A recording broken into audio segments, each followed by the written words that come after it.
Good morning, everyone. Our today's topic is depreciation reserve fund. अगर मैं आपको कल का टॉपिक याद करवाऊँ, कल हमने टॉपिक किया था gross investment and net investment, और उसका डिफरेंस हमने किया था depreciation gross is equal to net plus depreciation. तो आज हम उसी चीज़ को आगे कैरी फॉरवर्ड करेंगे। डेप्रिसिएशन रिजर्व फंड, अगर आपको याद हो +1 कॉमर्स आपने डेप्रिसिएशन रिजर्व फंड किया है, बट उसका दूसरा नेम हमने किया that is provision for depreciation, या फिर हमने किया था एक्यूमुलेटेड डेप्रिसिएशन। और अगर आपको वो भी चीज़ याद हो कि हम क्यों बनाते थे, तो प्रोविजन फॉर डेप्रिसिएशन हम क्यों बनाते थे, ताकि हम जब भी हमारा टाइम पीरियड जैसे रिप्लेसमेंट का ख़त्म हो जाता है तो हमारे पास पहले ही पैसे पड़े हों, पहले पैसे का अरेंजमेंट होगा तो हम बड़े जल्दी उसको रीप्लेस कर सकते थे। So it fulfils the need for replacement investment. और अगर मैं फंड नहीं बना रही टाइमली तो I can not replace the investment, और अगर मैं रीप्लेस नहीं कर पाऊंगी इन्वेस्टमेंट को तो मेरी ग्रॉस इन्वेस्टमेंट क्या हो जाएगी, डिक्रीज हो जाएगी। ठीक है, because gross investment is the sum of the net investment and the depreciation, and if the depreciation is reducing means if the replacement investment is reducing then the gross investment will also tends to reduce. So यही हमने depreciation reserve fund बनाना होता है so that we can timely replace the investment as and when required. So next topic is expected obsolescence and unexpected obsolescence. यहाँ पर आपको paragraph form में करने की बजाय आप सिंपल इसका टेबुलर फॉर्म कर सकते हो। What is the meaning of obsolescence? Obsolescence का मतलब क्या होता है, कोई चीज़ जब आउटडेटेड हो जाती है। एक तो आउटडेटेड होना एक्सपेक्टेड है, वी नो कि ये चीज़ आउटडेट होएगी, but on the other hand कई चीज़ें अनएक्सपेक्टेडली आउटडेटेड हो जाती हैं। So it refers to fall in the value of the fixed asset due to change in technology and change in demand. So ये दो बहुत इंपॉर्टेंट रीजंस हैं कि क्यों आपकी ऑब्सोलीसेंस होती है। लाइक फॉर इंस्टेंस अगर आपने कार ली थी 1995 में, अब वो उसकी वैल्यू बहुत कम हो गई होगी, वो जब आप उसको सेल ऑफ करने जाओगे आपको शायद बहुत कम पैसे ही मिले, शायद थाउजेंड्स में ही पैसे मिले। द रीज़न बीइंग कि उसकी टेक्नोलॉजी बहुत ज़्यादा आउटडेट हो चुकी है और वैसे प्रोडक्ट की शायद कोई डिमांड भी ना करना चाहिए। So change in demand and change in technology is one of the reasons why the expected obsolescence occur. On the other hand, it refers to fall in the value of the fixed asset due to the natural calamities और economic recession. अगर natural calamities के कारण कोई चीज़ decrease हो रही है, उस चीज़ को क्या बोला जाएगा, unexpected obsolescence. Means we were not expecting कि ये प्रॉब्लम होएगी, इसकी वैल्यू डिक्रीज हो जाएगी, but because of the natural calamities like earthquake आ गया, लैंडस्लाइड होगी या एनी अदर रीज़न, उसके कारण अगर आपकी प्रोडक्ट की वैल्यू डिक्रीज हो रही है उसको क्या बोला जाएगा, अनएक्सपेक्टेड ऑब्सोलीसेंस। ये डेप्रिसिएशन का पार्ट है, ये डेप्रिसिएशन का नहीं पार्ट है, ये एक कैपिटल लॉस है। कैपिटल लॉस जैसे हमने कल किया था, कैपिटल मीन्स फिक्स्ड एसेट, तो फिक्स्ड एसेट के लॉस को हम क्या बोलते हैं, अनएक्सपेक्टेड ऑब्सोलीसेंस। इसको हम कैसे कवर कर सकते हैं, रिजर्व फंड से, डेप्रिसिएशन रिजर्व फंड से। Means if we are preparing the provision for depreciation और we are preparing the accumulated depreciation, then we can cover the loss occurred by expected obsolescence. But in order to cover this loss we have to take the insurance. हमें insurance लेनी पड़ेगी because future is uncertain, we do not know कि ये loss होगा या नहीं होगा, सो that's why we are taking the insurance. But यहाँ पर तो मुझे चीज़ पता है कि उसकी वैल्यू डिक्रीज होगी ही होगी, फॉर श्योर सर्टेनिटी है, so that's why I am making the reserve for the same. So ये आपका एक डिफरेंस हो जाएगा। मैंने आपको कल भी बताया था इस चैप्टर में मेनली आपके डिफरेंसेस ही हैं, and once you are prepared with the differences आपका ये चैप्टर प्रिपेयर हो जाएगा। Next is consumption of fixed capital और कैपिटल लॉस में डिफरेंस। अगर मैं आपको एक चीज़ बताऊं, ये दोनों बेसिकली सिमिलर ही हैं। इधर हमने कैपिटल लॉस पढ़ा था, इधर भी हम कैपिटल लॉस ही पढ़ रहे हैं। और कंजम्पशन ऑफ फिक्स्ड कैपिटल दूसरा नेम है डेप्रिसिएशन का, ये चीज़ आप नोट कर लो। डेप्रिसिएशन का अदर नेम है कंजम्पशन ऑफ फिक्स्ड कैपिटल। मैंने कल आपको डेप्रिसिएशन का एक नेम रीप्लेसमेंट ऑफ इन्वेस्टमेंट भी बताया था, आज एक नया नेम किया consumption of fixed capital. So be very confirm about the various names of the depreciation because in the coming chapters we are going to come across with these particular synonyms of the depreciation. So depreciation का तीसरा name आज हमने कौन सा किया, consumption of fixed capital. इधर ही basically हम depreciation की बात कर रहे थे, तो यहाँ पर भी हमने डेप्रिसिएशन की बात ही करनी है। मीन्स इन दोनों डिफरेंसेस में कुछ ज़्यादा वेरिएशन नहीं है, बस नेम की वेरिएशन है। यहाँ पर हमने भी कैपिटल लॉस की बात की थी, ये देखो, और यहाँ पर भी हमने कैपिटल लॉस की बात करनी। तो ये वो लॉस है, it refers to the loss of the value of the fixed assets while these are continuously used.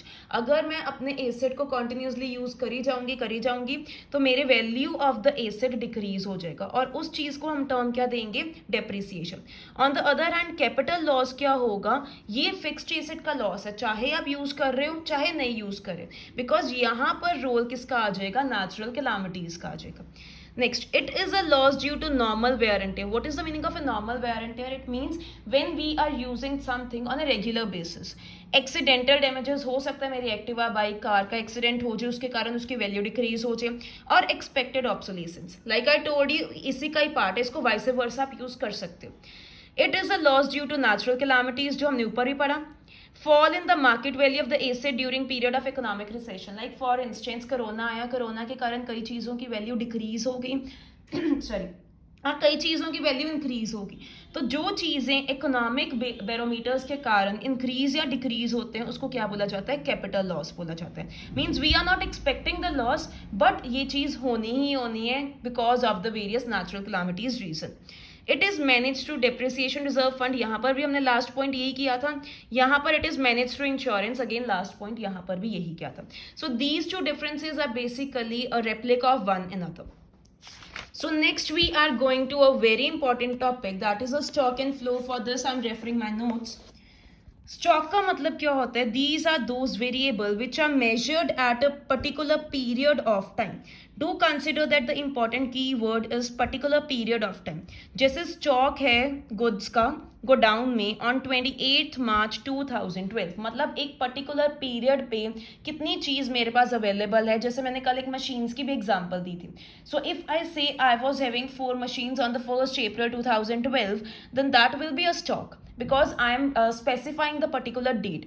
तो जब एक डेट वगैरह स्पेसिफाई कर दी जाती है उस चीज़ को क्या बोला जाता है, स्टॉक बोला जाता है। सो दी और फ्लो क्या है, these are those variables which are measured over a period of time. जैसे पूरे साल में या पूरे मंथ में मैंने कितनी प्रोडक्शन हुई। अब प्रोडक्शन देखो, फ्लो का मतलब क्या होता है, जो चेंज हो सकता है। इफ आई से you in a layman language, stock is something which does not change over a period of time, but flow is something which changes over a period of time. Like आप example लो, एक pond में पानी है, that will be a part of the stock, but एक flow क्या हो जाएगा, river flowing, जो कभी ज्यादा हो सकता है उसका प्रेशर ऑफ वाटर और कभी कम हो सकता है। So what is this, this is a flow concept which keeps on changing, and stock is which does not changes. So stock variable are not time dimensional, ये टाइम के basis पे change नहीं होते, ये टाइम के basis पे change होते हैं। स्टैटिक कंसेप्ट है ये, जैसे मैंने आपको बताया, does not changes and it is a dynamic concept. The word dynamic itself says that it keeps on changing. तो फ्लो का रेप्लिका क्या हो जाएगा, डायनामिक हो जाएगा। So we are going to deal with the various examples now. जैसे salary of a teacher, ये एक फ्लो कंसेप्ट है, बिकॉज ऐसे तो ना कि सैलरी कभी बढ़ेगी नहीं या कभी कम नहीं होगी, वैसे कम होने के तो चांसेस कम होते हैं, but still if you are in the same institution then there are chances of कि वो सैलरी इंक्रीज होगी। So that's why it will be a part of the flow concept, because it is measured over a period of time, कि salary per month कितनी है इस according. Population of India, अब population of India एक particular date पे पूछी मैंने कि 31 मार्च 2022 में पॉपुलेशन कितनी थी, तो वो क्या हो जाएगा, stock concept. Number of birth during 2012, see the area is wider now. अब मैं पूरे साल की बात कर रही हूँ, अब जितनी 2021 में बर्थ रेट है सेम तो ना 2022 में होंगी, there will be a variation, so that's why it will be a flow concept. Total number of Maruti cars in Delhi, अब दिल्ली में कितनी मारुति कार्स हैं एक पर्टिकुलर पॉइंट ऑफ टाइम पे, वो क्या हो जाएगा, stock concept. Manufactured every worth, अब मैन्युफैक्चर कितनी हुई हैं वो भी स्टॉक कंसेप्ट हो जाएगा। नेशनल वेल्थ, नेशनल वेल्थ जैसे अगर आपको नेशनल वेल्थ नहीं अगर समझ आ रही, यू कैन से कि आपके घर की प्रॉपर्टी कितनी है, तो घर की प्रॉपर्टी आपकी रोज चेंज नहीं हो रही। Like if I say I am having 1 store and 1 house, तो ये रोज चेंज तो ना हो रहा, मतलब मेरे पास एक घर और एक स्टोर ही है ना, so that is a stock concept. और इनकम, इनकम चेंज हो सकती है, like this time I am earning 1 lakh per month, अगले मंथ हो सकता है मेरी अर्निंग 1,50,000 हो जाए। तो व्हेन द इनकम चेंजेस, ऐसे ही आपकी इकोनॉमी की इनकम भी चेंज होती रहेगी, so that will be a flow concept. So do consider कि इनकम, एक्सपेंडिचर, ऐसी सब चीज़ें फ्लो कंसेप्ट होती हैं। बट अगर आपकी प्रॉपर्टी की बात की जाए, आपके घर में एसेट कितने उसकी बात की जाए, वो आपके क्या हो जाएगा, स्टॉक कंसेप्ट हो जाएगा। So by this we are done with the concept of the stock and flow. So now we are heading towards a very important topic, that is types of circular flow. There are two types of circular flow. One is a real flow and the other is the money flow. Money flow, as the name says, it will consist of the money, and real flow, it will not consist of the money, but still there will be transfer of certain things. But before doing such things, I would like to start with the four sectors of the economy, क्योंकि ये four sectors of the economy आपके circular flow में आएंगे. हमारी economy में चार sectors होते हैं. कौन से चार सेक्टर्स हैं? एक हाउस होल्ड सेक्टर, एक प्राइवेट सेक्टर, एक गवर्नमेंट सेक्टर और एक एक्सटर्नल सेक्टर. जो हाउस होल्ड सेक्टर है, हाउस होल्ड सेक्टर मीन्स जो हम अपने घरों में खर्चा कर रहे हैं, लाइक आपके घर में दाल रोटी फुल्का, जो भी आपके बेसिक चीज़ें जो भी आ रही हैं, कपड़े एंड ऑल दैट, ये आप अपने लिए खर्च रहे हो. You are not buying it for the purpose of resale. तो ये आ जाएगा हाउस होल्ड सेक्टर, जो हम अपने लिए बाय कर रहे हैं. Next is producer sector. Producer sector जैसे आपके कैपिटल गुड्स भी हो जाएंगे, जो हम बाय कर रहे हैं for the purpose of selling it to the household. जैसे मैंने हाउस होल्ड को बेचने के लिए अगर कोई जैसे एक सेक्टर है, जैसे हमारी इंडस्ट्रीज वगैरह, वो क्या कर रही हैं? वो गुड्स बना रही हैं. क्यों बना रही हैं? क्योंकि उन्हें रीसेल करना है. किसको? हाउस होल्ड्स को सेल करना है. फिर एक आता है गवर्नमेंट सेक्टर. गवर्नमेंट सेक्टर क्या हो जाएगा? जो गवर्नमेंट आपके यहाँ पर सारी जैसे रोड्स बनाती हैं, इलेक्ट्रिसिटी का करती हैं, कुछ भी सारी जो डेवलपमेंट, हॉस्पिटल्स बना रही हैं, स्कूल्स बना रही हैं. सो that sector will be a part of the government sector because the expenditure is being done by the government over here. Next is the external sector. External, as the name says, it will cover across the boundaries. यहाँ पर आपका import और export आ जाएगा. See, अगर if I am buying the goods from outside the world, that will be a part of the import. But if I am selling the goods to the outside world, that will be a part of the exports. So these four sectors are collectively the part of the economy. And kindly consider these four sectors in a very wise manner, because we are going to deal with these four sectors in the chapter of the national income and aggregate demand. तो ये दोनों chapters में four sectors of the economy की बहुत ज़्यादा weightage है, तो आपको पता होने चाहिए फोर सेक्टर्स कौन से होंगे. और एक चीज़, हाउस होल्ड सेक्टर को हम सी से डिनोट करते हैं, प्रोड्यूसर सेक्टर को हम आई से डिनोट करते हैं, गवर्नमेंट सेक्टर को we denote it from G, and external sector को हम एक्स माइनस एम से डिनोट करते हैं. X stands for exports and M stands for imports. So what will be the formula of the four sectors of the economy? C plus G plus I plus X minus M. So these are the four sectors of the economy, and on the basis of these four sectors only, we are going to deal with the circular flow. But one more thing, we consider only two sectors in the circular flow, that is C and I. C stands for the consumption sector or the household sector, and I stands for the producer sector or the firm sector. So we are going to deal with only these two sectors in the circular flow. So circular flow will consist of two parts, real flow and money flow. I told you earlier as well, money flow will consist of money and real flow will not consist of money. So there will be only transfer of the goods and services in the real flow, but in the money flow we will be paying the money for the transfer of the goods and services that we have done in the real flow. Okay, so what is a real flow? Real flow means a flow of factor services from household, जिसको हम C sector ही बोलते हैं, and firm, जिसको हम I sector ही बोलते हैं, and corresponding flow of goods and services from firms to household. देखो services पहले household firm को देंगे, फिर firm आगे goods और services हाउस होल्ड को देंगे. जैसे अगर मैं आपको एक एग्जांपल दूं, हाउस होल्ड और ये फर्म, जैसे अगर मैं I am a teacher, I am going to a school, so school will be the firm, and household क्या हो जाएगा? Teacher. Teacher is going to the school, and what it is providing? It is providing the various services, factor services, like I am providing the teaching services to the firms. On the other hand, what is firm providing to the household? अब firm, schools क्या करते हैं? इधर students को services provide करते हैं. पहले household में कौन था? टीचर आया था. टीचर क्या कर रहा था? स्कूल को सर्विसेज प्रोवाइड कर रहा था, and school is an organization और a firm. On the other hand, अब स्कूल क्या कर रहे हैं? स्टूडेंट्स को फैक्टर सर्विसेज प्रोवाइड कर रहे हैं, गुड्स एंड सर्विसेज. इधर आपने ध्यान क्या देना है? एरोज का. यहाँ पर टीचर प्रोवाइड कर रही है सर्विसेज, तब भी एरो इस तरफ आया. यहाँ पे स्कूल प्रोवाइड कर रहा है सर्विसेज, तब भी एरो इस तरफ आया. ठीक है, जो भी आपकी सर्विसेज ले रहा है या सर्विसेज जिसको भी मिल रही है, ultimate the receiver of the services, वहाँ पर आपका एरो जाएगा। तो यहाँ पे teacher is providing you the services, यहाँ पे firm is providing you the services. So that's Y यहाँ पे गुड्स एंड सर्विसेज आया, और यहाँ पर लैंड, लेबर, कैपिटल, एंटरप्रेन्योर आया, जिसको फैक्टर सर्विसेज बोला जाता है। ठीक है, इस रियल फ्लो को हम फिजिकल फ्लो भी बोलते हैं। In this flow, there is only exchange of goods and services without involvement of money. क्योंकि इसमें मनी की इन्वॉल्वमेंट नहीं है, तभी इसको रियल फ्लो बोला जाता है। ठीक है, और इसका दूसरा नेम क्या हो जाएगा? Physical flow. So I am repeating again, real flow is the flow of the goods and services between the household and the firm without involvement of any money. It is also known as the physical flow. So going further, we will be now dealing with the money flow.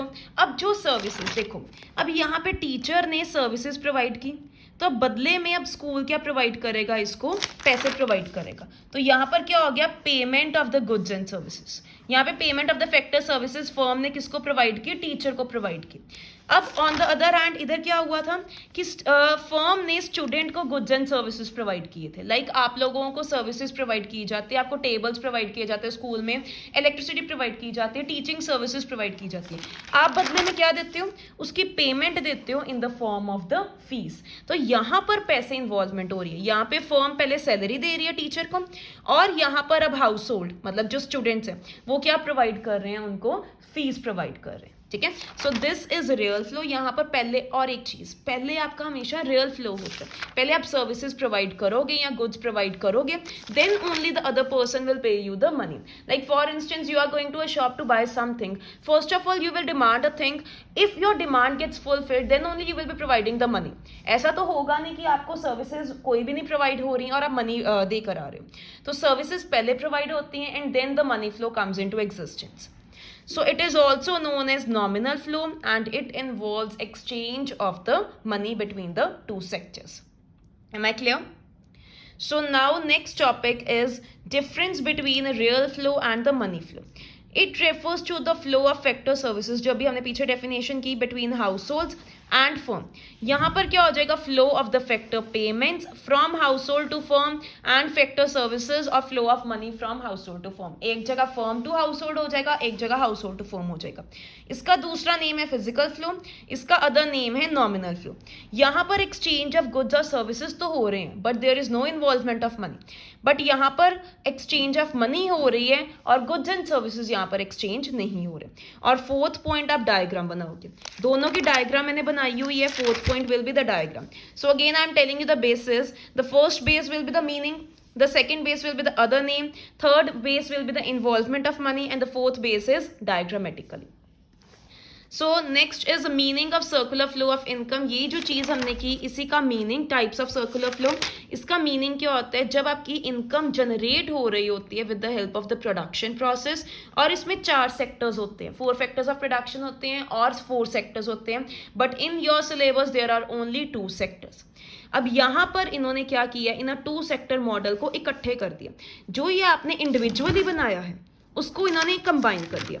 जैसे यहाँ पर आपका labour, land, capital, entrepreneur या factor services school को provide कर रहे थे firm को, यहाँ पर भी आप फैक्टर सर्विसेज इसको फर्म को प्रोवाइड कर रहे हो. फिर यहाँ पर आप क्या कर रहे थे? पेमेंट कर रहे थे. तो यहाँ पर भी you are doing the payment of the factor services.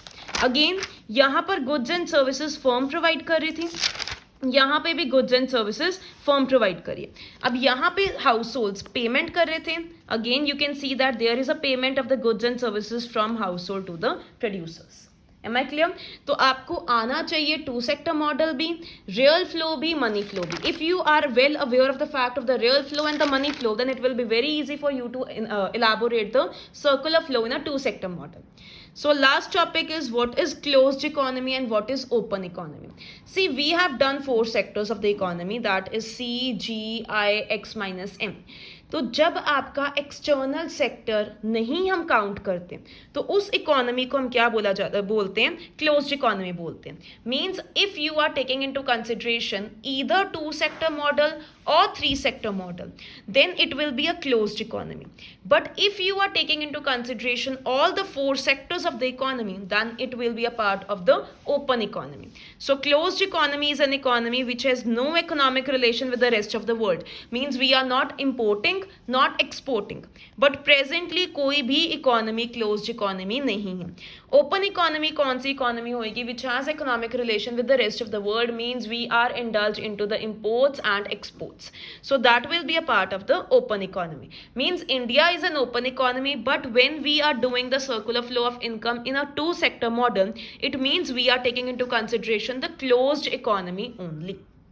So by this we are done with the chapter. So by tomorrow we are dealing with the third chapter of the macroeconomics. Thank you so much.